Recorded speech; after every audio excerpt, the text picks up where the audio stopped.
It's really important because I've always enjoyed creative writing, and it's a bit of a different spin on it because writing can be quite a lonely pastime, and sometimes it's easy to get used to not sharing your work, just doing it for pleasure.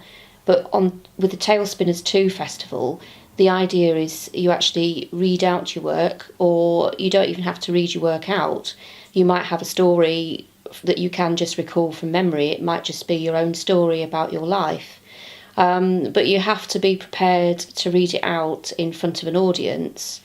And that really is a good way of performing your story, because you're not just reading it out, you're trying to put different voices into your story as well, so that the audience actually enjoy it and it becomes a form of entertainment, that they actually enjoy the evening. And also it gives me pleasure knowing that people are enjoying listening to my work, and if I do well in the competition, it gives me the confidence to keep my writing up, to keep having a go.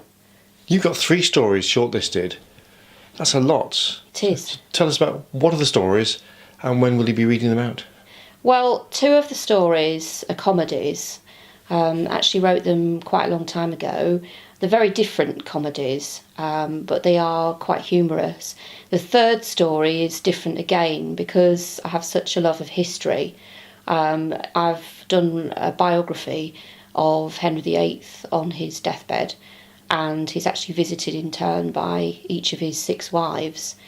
So that's not a comedy, it's quite a serious story, but it's a little bit different because of my interest in Tudor history. I've had to do quite a lot of research into his wives and how they were as personalities, as well as Henry VIII himself. So although it is a story, it is based on fact. As for the dates, the first date that I'm doing my story is the 18th of January, and that's at East Riding Theatre. The next one after that is the 21st of January at Swanton Village Hall, and the 3rd one is the 28th of January at Bishop Burton Village Hall. You took part last year, didn't you? How did you get on? Really well. I thought I did really well, considering it was the first time I'd ever done anything like this. I actually got I chose 2 short stories, and with one of them I succeeded in getting into the final.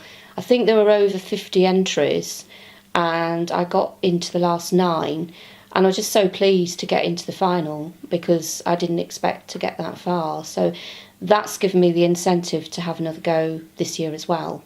Now, it's all down to voting in the end, isn't it? You said it before about the audience.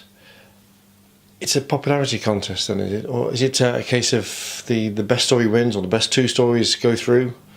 Yes, the audience listen to all the stories, and they have a voting slip, and they have to vote for the 2 best stories.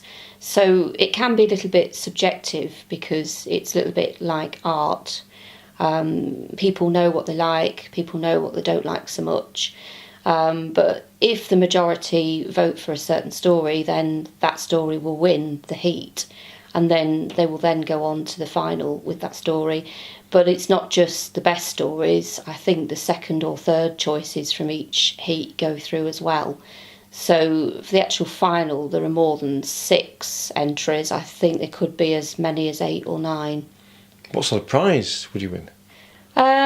Well, last year, the heat that I won a bottle of Prosecco because I won the heat, and I think that was the case for the other heat winners as well. I think there is a cash prize. I think the actual amount might be quite a lot of money. I think it's around £200. I think there is a 2nd and 3rd prize as well. And when people come along to enjoy this creative writing festival, they pay an admission fee too. What sort of fees are we talking about?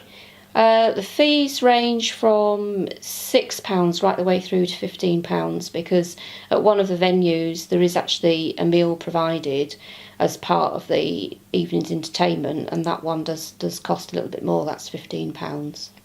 So for Talespinners 2 this year, where are we going to catch the entertainment? Various different venues across the East Riding and North Lincolnshire, starting with East Riding Theatre, and then towards the end of January, Swanland and Bishop Burton, more in the community settings, the both village halls there. Then North Dalton as well. North Dalton is the one where a meal is provided, so that one does cost a little bit extra. That's £15, that one. And then there are two new venues this year to try and widen the attraction and encourage more people from across the area to enter the competition. And the two new venues are the Ropery at Barton-upon-Humber and Lund Village Hall. When's the grand final?